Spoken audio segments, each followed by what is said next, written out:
Salut à tous, c'est Guillaume. Aujourd'hui on se retrouve pour une nouvelle vidéo high-tech sur la chaîne, une vidéo très spéciale car je suis en compagnie de Wizerty. Alors Wizerty, vous pouvez aussi l'appeler Jean-Michel Megahertz. Oh putain, commence pas. Et nous avons Jixio, vous pouvez l'appeler Johnny 1,5 volts, si vous voulez.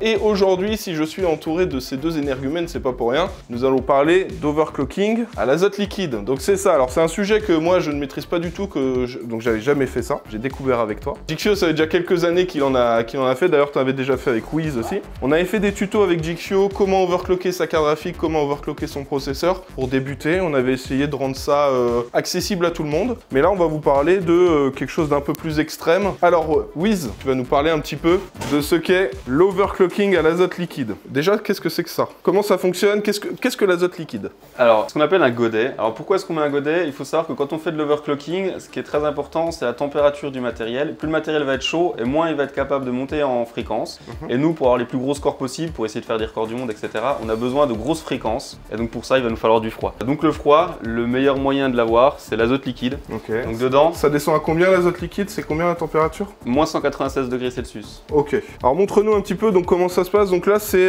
donc un godet dans lequel tu vas mettre l'azote liquide. Le froid est transmis au processeur pour le faire descendre à des températures vraiment très basses. Là je vois qu'on est à moins 92. Donc là je verse l'azote liquide dedans. Alors ça fait beaucoup de fumée. Et là on voit les températures qui descendent. On est à moins 100, moins 103. Et le but donc ça va être de descendre. Faut pas faire bugger le processeur en le faisant descendre vraiment trop bas, mais d'avoir le plus bas possible pour aller le plus loin, c'est ça globalement? C'est ça. Alors globalement plus il est froid et plus on va pouvoir monter en fréquence, sauf qu'il y a une température critique au-delà de laquelle il va s'arrêter de fonctionner. Donc il faut essayer de s'approcher de cette température sans la dépasser. Donc là actuellement c'est juste un processeur, un 12900K qu'on a mis pour tester, mais on a déjà testé un 12900K hier et on va essayer avec un 12900KS. C'est ça. Autre chose, là vous voyez qu'il y a deux cartes, alors on en a une de plus au cas où, histoire de choisir la meilleure carte. Il y en a une qui est sous eau, hier on a testé avec deux cartes sous eau, là on teste avec une sous air, une sous eau, voilà on fait des petits tests pour voir. Et ce sont toutes des 6900 XT OC Formula de chez ASRock. D'ailleurs la carte mère c'est une Aqua OC en Z690 de chez ASRock. Et d'ailleurs, est-ce que tu peux nous expliquer pourquoi tu as mis des choses sur cette carte mère? Comment ça se passe? Pourquoi il y a ça? C'est parce que c'est beau? Ok. Non, non. Bon, on fait ça sur tous les petits maintenant. Non, on a dû retirer vraiment tous les radiateurs, tous les enjoliveurs, toutes les backplates, ça, on a tout retiré pour pouvoir mettre le PCB à nu. Parce que le problème, c'est comme on est très froid, on le voit sur le godet, ça fait de la glace, ça c'est de l'espèce de neige. L'azote est très froid et crée de la condensation, et cette condensation, elle risque de couler et de tomber ensuite sur la carte mère. Donc pour protéger le PCB, on va mettre une couche d'isolant. S'il y a une petite goutte d'eau qui tombe, elle touche pas le PCB, elle a arrêté avant et puis on est tranquille. Bon après, c'est pas bien grave si ça se casse, c'est quand même la carte mère à Jixio à 1750 €. Rien que ça. Jixio nous a dit en vrai, pas la peine d'isoler les gars, on s'en fout. On pouvait y aller, mais bon, Wiz, il était pas comme ça. Voilà, Wiz voulait absolument isoler. Non, en vrai, il y a aussi la possibilité des fois de mettre les cartes avec des godets. Est-ce que tu peux nous montrer un godet à quoi ça ressemble? Ouais, bien sûr. Alors juste avant, donc Wiz est parti chercher un godet, mais avant, ce monsieur a une idée, il s'est dit bon, on va faire de l'azote, on va tester sous eau, sous air, sous azote, mais on peut tester aussi autre chose. Qui est... Là, c'est de la glace carbonique. Hein. Voilà. C'est du CO2 finalement à l'état solide. Hein. Et ça descend, c'est moins 60, c'est ça? Moins 76 degrés, je crois, de souvenir. Donc merci à Mathieu qui nous a fourni de la glace carbonique. Ouais. Merci aussi à Mathieu numéro 2, il se reconnaîtra, un coucou. Grâce à qui on a pu obtenir de l'azote liquide. Est-ce que ce serait pas intéressant un jour qu'on essaye de faire ça avec des abonnés quelque part? Ben les deux. Hein. On en avait parlé avec le LDLC de Nîmes. Ouais. Pourquoi pas faire ça chez eux? Dites-nous dans les commentaires, ça pourrait être vraiment super cool de venir faire ça avec vous. Alors ça y est, Wiz a sorti le godet. Vous voyez votre carte graphique? Une fois que vous avez tout enlevé, les ventilateurs, le radiateur, tout ça, voilà à quoi ça ressemble en dessous. On va se focaliser vraiment sur la puce de la carte graphique. Cet emplacement va être en contact avec celui-ci sur le godet et ça va permettre de refroidir directement la carte. Alors vas-y, je te laisse nous expliquer ça, Wiz. Donc là on a, comme disait Guillaume, on a le GPU, donc c'est vraiment la partie qui va chauffer le plus, c'est ça qui va faire les calculs et donc c'est ça qui va donner le plus de perf quand on va augmenter la fréquence. Donc on va se focaliser là-dessus. Mais tout autour du GPU, il y a aussi les puces RAM. La RAM ça chauffe, le godet lui va pas refroidir, mais on va tellement être froid au niveau du GPU qu'en fait le PCB il va dissiper le froid et puis on va y arriver à refroidir la RAM juste grâce à ce qu'on va donner au GPU. On va prendre le godet, donc il faut bien que les trous tombent en face. On va venir le positionner sur le PCB comme ça. Ok. Alors ça c'est une petite sonde de température, hein, c'est ça? Exactement. Et la carte elle va pas pouvoir aller aussi froid que l'azote liquide, donc on va devoir en mettre dans le godet, mais pas trop. Et donc pour pouvoir surveiller à quelle température on est, il nous faut une sonde de température et puis comme ça on peut surveiller. Vous avez l'orifice par lequel on va mettre l'azote liquide dans la carte. Donc voilà à quoi ça ressemble. Il faudra mettre de l'isolant dessus, donc on va pas juste pouvoir mettre le PCB avec le godet comme ça, il y a un petit peu de travail de préparation avant. Bon alors maintenant vous avez vu les godets pour carte graphique, les godets pour processeur. Pour info, nous on a plusieurs alimentations, hier on en avait mis 3, une pour chaque carte graphique et puis une pour la config principale. C'est parce que voilà, si on overclock on atteint une consommation assez élevée, hein, un peu plus de 500 watts par carte. Si vous avez la moindre question, n'hésitez pas à poser dans les commentaires, avec Jikfio, on essaiera de vous répondre au maximum, n'est-ce pas Jikfio? Coucou, bonjour. Voilà. Ouais, donc là on est encore en pré-test, mais un petit mot sur les fréquences. On a réussi à aller jusqu'à moins 75 degrés Celsius avant que la config s'arrête, donc il va falloir encore peut-être peaufiner un petit peu. Et en termes de fréquence, on a réussi 6 Go 4. Mais bon, 6 Go 4, on voit déjà que c'est quelque chose qu'on n'aurait pas en overclocking classique avec un ventirad ou même avec un water cooling custom ou quoi que ce soit. Il faut vraiment passer à l'extrême pour ça. Alors Wiz, qu'est-ce que tu es en train de faire actuellement sur cette carte? Tu fais l'isolation, c'est ça? Exactement, donc là je fais une isolation qui est un petit peu hybride. Tout le gris que vous voyez là qui est un petit peu brillant, c'est du scotch. Donc du coup je vais recouvrir la plus grosse partie du PCB, celle qui est la plus lisse avec le scotch pour éviter que l'eau elle vienne toucher le PCB pour faire des courts-circuits. Il faut protéger les composants de cette condensation. Et tu mets une petite pâte aussi, c'est quoi ça exactement? Ouais, alors c'est une espèce de pâte à modeler, ça s'appelle de la gomme mie de pain. Et donc ça permet d'aller vraiment au plus proche du PCB pour toujours pareil, éviter que l'eau elle vienne en contact avec les composants électriques quoi. Merci pour ces précisions.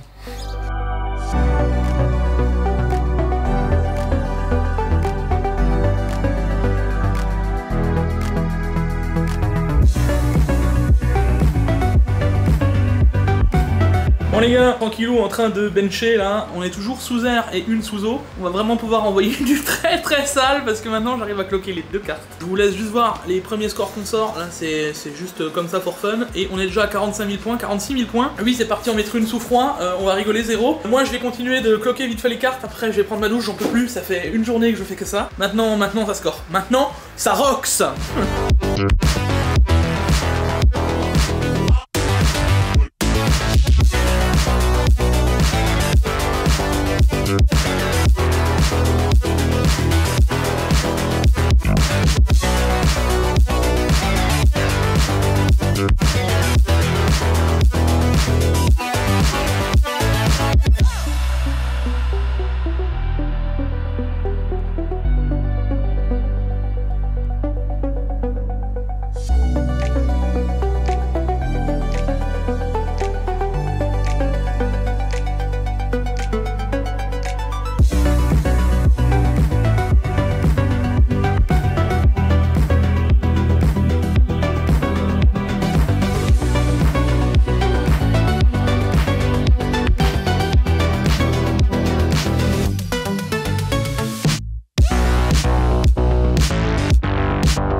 Alors les gars, on avance un petit peu sur nos tests. Donc on a testé l'azote, on a testé avec 2 cartes graphiques, avec une carte graphique. Tu as pas mal avancé sur tes petits soucis. Alors attendez, on vous explique ça tout de suite. Donc de ce que j'ai compris, Jig, t'avais des petits soucis pour réussir à cloquer correctement 2 cartes en même temps, c'est ça? On a eu des problèmes de clocking pour avoir les deux cartes aux mêmes fréquences, réussir à les cloquer, avoir les performances. Là tu vois, j'ai crash, ça veut dire que je suis un chouïa trop. C'était compliqué, donc là j'ai réussi à trouver les bons paramètres pour pouvoir passer outre ces problèmes et maintenant monter sans avoir aucune limitation. Il y en a une qui est refroidie par air, l'autre qui est refroidie par eau. On va changer le processeur, on va mettre un processeur qui normalement doit mieux performer, c'est le 12900 KS. T'as réussi à faire un score sur TimeSpy, t'as fait combien? 50 200 points. 50 200 points, sachant que je crois que le record du monde c'est 52 000, c'est ça? 52 000 et quelques, ouais.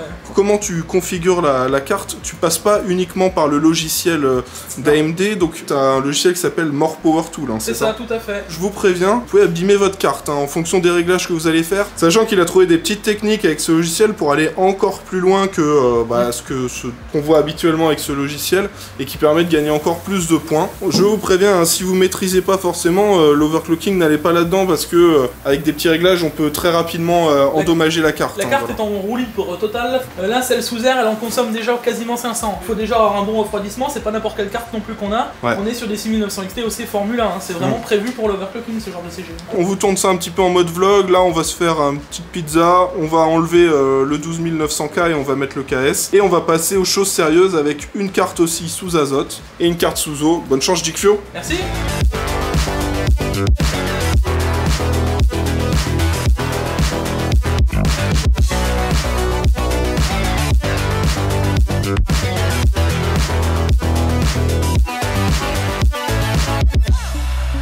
Je prends un petit bout de glace carbonique. On va le mettre dans un verre et je vais vous montrer ce que ça fait. Oui, ça fait un petit peu de fumée aussi. Et directement, on a la glace carbonique à moins 60 dans le verre. Et là, on a Jig qui est en train de démonter la config. Et regardez la carte graphique où on commence à vérifier si tout rentre bien. Donc là, on a une carte sous azote seulement, donc une seule carte. Mais on a aussi le processeur sous azote à côté. Wiz qui s'occupe de refroidir tout ça. Et Jikfio au niveau des réglages. Niveau température, on est à quoi? Moins 45 pour la carte graphique. Pour le processeur, on est aux alentours des combien? Moins 130. Alors on peut pas descendre aussi bas hein, pour la carte graphique. Hein. C'est ça pour le moment, on n'a pas encore testé suffisamment. On sait pas en fait. On y va tranquillement parce qu'on vient à peine de la brancher là, la carte. Hein. Donc là on est passé 3000. On a passé 3000. Et on a combien Philippe? Tu fais si j'ai plus Z ouvert pour voir... Par contre, je me suis on a Mathieu qui va verser de l'azote pour la première fois. Attends, juste faut qu'on vérifie que ça boot. D'où confiant à ce qu'on va faire. Ça boot pas. Ça boot pas là. Donc là les gars, si on fait le score, c'est la config la plus performante du monde, c'est ça? Non. Comment ça non? Non. Ah c'est celle qui fait le plus de points. C'est celle qui fera le plus de points sur TimeSpy. Donc ce sera une des configs les plus performantes au monde ça. Ce sera la config qui a fait le plus de points sur TimeSpy. Ok. Donc une des configs les plus performantes du monde. Sur TimeSpy. Pour vous expliquer là ce qu'on fait, Wiz est dans le BIOS. On a commencé donc à allumer la config. Là cette fois-ci c'est le 12900KS qui est placé avec refroidissement à l'azote. Alors on va pas pousser à mort, hein. Le but c'est de faire un TimeSpy, donc c'est principalement carte graphique. On va passer sur Windows et on va commencer à overclocker la carte graphique. Et puis on a donc une carte sous azote. Quand c'est à moins 80. Et une carte qui va passer sous dry ice. On va placer le radiateur à l'intérieur, la glace à moins 60 degrés, pas de ventilateur, mais le radiateur va rester très très froid grâce à ça. Sachant que les deux cartes qui restent sur les trois qu'on a testées, c'est les deux là qui fonctionnent le mieux, l'autre elle était déjà pas mal, hein. T'as fait 25 000 je crois. Du déconne ou quoi? On était proche des 27 000 là. 27 000 voilà avec l'autre carte, mais celle-ci ça reste les deux meilleures. Et donc Mathieu voilà qui fait...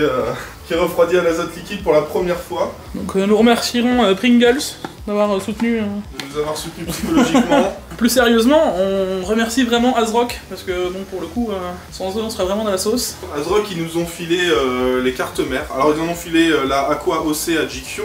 Ils m'ont aussi envoyé une Aqua classique pour mon nouveau build. Donc gros merci à ASRock. Alors pour les cartes graphiques, c'est nous qui les avons achetées. Ça fait partie des meilleurs, voire peut-être les meilleurs au niveau 6900. Donc. Pour l'instant ça se passe bien. Pour l'instant c'est pas trop mal. Combien déjà on a réussi à faire? On a fait 50 000, c'est ça? 51 000. 51 000, et l'objectif c'est combien? Le record il est à combien? 52 200. 52 200, donc l'objectif ce serait de faire plus de 52 000 points sur TimeSpy. Là maintenant on va déjà se focus là-dessus et finir ça, et ensuite on va voir si on peut faire autre chose et attaquer quelque chose de plus gros. Allez c'est parti.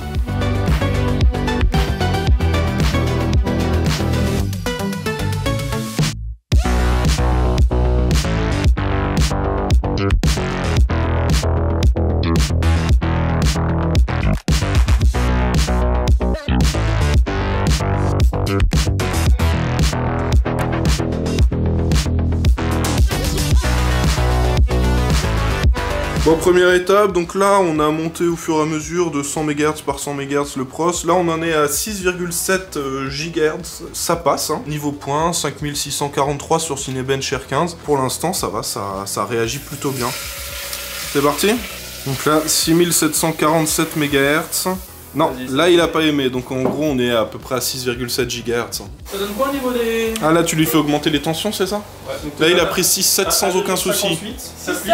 Tout à fait. Je augmente la tension un peu ou... Il est passé? Ouais.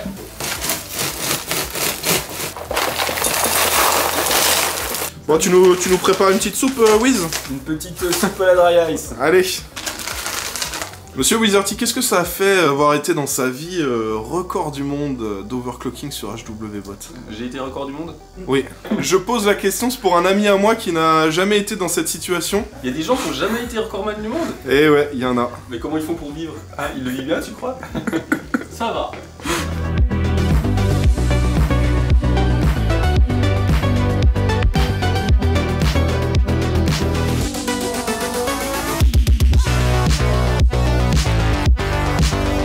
Bon, ça y est, on est le lendemain, donc là on a fait une journée complète hier overclocking à l'azote liquide. Bon, c'était cool, hein, j'étais content. Moi, c'était la toute première fois que je faisais ça. C'est pour ça qu'on s'était entouré de Wizarty qui a déjà fait ça un paquet de fois. Alors, petit résumé, déjà, on a cassé aucun matériel. Donc on est assez content parce que faut savoir que c'est des choses qui peuvent arriver. Donc bon, on a rien qui s'est cassé, mais on avait bien isolé, hein. C'est ça avec le petit papier là que tu m'as expliqué. Et au niveau des cartes, bah ça je vous l'avais déjà dit en début de vidéo, mais on a pris 3 6900 XT. Bon, au final, on ne n'utilisait que 2, mais on a pu utiliser les 2 qu'on trouvait les plus performantes. Parce que voilà, on pouvait mettre que 2 cartes en simultané, voilà, avec les pilotes AMD. Il y a eu deux kits fournis par G-Skill. Un kit de secours au cas où, mais surtout celui-là, on était sûr que c'était de la Inix, c'était de la 6400 C32. Là, on est sur un très gros kit de RAM en termes d'XMP à l'heure actuelle en DDR5. Toi, t'es plutôt content de la carte mère ou, enfin, en gros, quel est ton avis vis-à-vis de ça? On n'a pas eu tant de soucis que ça. Enfin, ASRock, j'ai vachement moins l'habitude d'en utiliser. C'est pas les cartes mères qu'on utilise le plus souvent. Bah, elle a pas été casse-couille, quoi. Enfin, on va être clair. C'est vrai que, enfin, on lui a mis de l'azote pendant 2 jours. Enfin, elle redémarrait tout le temps. Enfin, il n'y avait pas de soucis, hein, c'est ça. Là, elle était plutôt sympa parce que ouais, quand on met des températures qui sont relativement froides, il arrive que la carte mère s'arrête, ou alors n'arrive pas à redémarrer. Donc là, elle tournait jusqu'à moins 196, donc à la température de l'azote liquide, on n'a pas eu de soucis. Et il y a juste quand elle se coupait, parce que bon, comme on est vraiment à la limite, ça arrive qu'elle s'arrête, mais ça c'est tout à fait normal. Il fallait la réchauffer à moins 140 pour redémarrer, mais c'était facile, quoi. La plupart du temps, elle rebootait sans même qu'on fasse quoi que ce soit. Et puis si vraiment on avait besoin... Je vous l'avais dit, on s'était focus sur un benchmark qui s'appelle TimeSpy, voilà, sur 3 des marques. On n'a pas eu le top score, mais on a eu le score numéro 2. On a la deuxième place. Et bah là, du coup, là, actuellement, au moment où on tourne cette vidéo, on a quand même un score intéressant. Une fois qu'on a un score, on peut le mettre sur un site, voilà. Ouais, bah c'est trop bien. Et on a fait combien exactement comme score? 45 000 et quelques. On va faire une petite aparté parce que si ça se passe bien, au moment là de la vidéo, il y aura une coupure, un petit rajout. Donc monsieur Wizarty, là, ça y est, on attaque avec la phase rigolo, là. Ah là maintenant c'est le moment, hein. C'est maintenant que jamais. On est revenu dans mon setup, les amis, donc on a fixé le Godet Slim, sachant qu'on a trafiqué le Godet Slim plutôt. On tente le tout pour le tout, on a les 2 godets d'azote pour les CG et on a le godet d'azote pour le CPU. On va remettre les mêmes paramètres, celle-là on l'avait déjà passé sous azote, donc on sait à peu près ce qui se passe. De toute façon on n'a pas beaucoup d'azote en termes général, donc c'est soit ça passe, soit ça casse, soit on sort un score, soit on arrête. On vous reprend juste après, histoire de voir ce que ça donne, et puis on vous dira ça. A tout de suite. Bon Wiz. La déception ultime. La déception ultime. On n'est pas passé. On n'est pas passé. On a fait les 2 cartes sous azote avec un godet slim. Je vise à traficoter pour pouvoir l'avoir. On a fait combien? 53 100 ou 200 peut-être. On vous affiche le screen à l'heure actuelle. On a encore augmenté le graphic score, mais on est à 300 points du score final. Nous manquait du CPU, nous manquait un profil RAM, nous manquait pas la bonne carte. En fait, si je devais faire une conclusion à ça, c'est je pense que Jigs, il essaie de tout faire pour pas y arriver. Bon, dans tous les cas, les gars, c'était cool. C'est la première fois que je cloquerai déjà une carte graphique sous azote, mais alors 2, tout de suite, on va tout de suite passer le cap. C'était plutôt cool, et puis bon, bah maintenant, on va réchauffer tout ça, et puis on vous laisse voir la fin de la vidéo de Guillaume. Allez, bisous! En tout cas, bon bah voilà, c'était cool. Moi j'espère que cette vidéo ça vous a plu. Le but c'était de vous montrer un petit peu l'overclocking à l'azote liquide pour que vous puissiez découvrir ça en même temps que moi. J'ai essayé de bien m'entourer, je pense que j'ai bien choisi. C'est pas quelque chose que tout le monde peut faire parce que déjà ça demande beaucoup de matériel. C'est aussi, ça peut être risqué aussi des pour connaissances, voilà. Des connaissances, enfin, clairement sans Wiz on n'aurait pas pu le faire, déjà de 1. Connaissances de Wiz sont ultra importantes, même si moi ça fait maintenant combien 5, 6, 7 fois que j'en ai fait. À chaque fois je les ai fait avec Wiz, donc c'est pour vous dire. dire. J'ai la base, mais bien content d'avoir Wiz en backup quoi. Sans Si toi, on jamais- l'a pas fait. Hein. Un petit mot quand même, si jamais quelqu'un veut se lancer, je l'invite à le faire, hein, c'est vraiment super Ouais, intéressant, l'overclocking extrême, c'est passionnant. Essayez pas de partir sur une config comme ça, là c'était parce que Guillaume nous a dit allez vas-y on fait une première séance et en plus on essaie de faire un score, c'était pour le fun. Si jamais vous voulez apprendre, partez pas sur une config qui coûte 4000 €, vous pouvez y aller avec des petits composants qui sont sympas, qui coûtent pas cher, si ça crame c'est moins grave. Et puis comme ça vous découvrez, vous faites votre expérience petit à petit. Quoi. On est parti sur du gros matériel pour le premier overclocking, mais on était quand même bien entouré. Et le but c'était aussi de vous faire une belle vidéo avec. On voulait surtout avoir la configuration la plus puissante de TimeSpy, donc bon, c'est pas non plus anodin quoi. Donc voilà, bon, si vous avez des petites questions, des choses dont on n'a pas forcément parlé dans la vidéo, n'hésitez pas dans les commentaires. Alors ce sera pas forcément moi qui vous répondrai parce que j'aurai peut-être pas les connaissances, mais peut-être Jig, peut-être Wiz s'il passe par là, et donc voilà. Bon bah j'espère que cette vidéo vous a plu les gars, si c'est le cas comme d'hab, on n'oublie pas le petit pouce bleu, l'abonnement avec la cloche si c'est pas encore fait. N'hésitez pas à poser vos questions dans les commentaires et on se retrouve dans quelques jours pour une nouvelle vidéo. Merci les gars de m'avoir aidé pour cette vidéo. Merci Guillaume. Et puis bah les gars, à la prochaine. allez, Allez, ciao. ciao.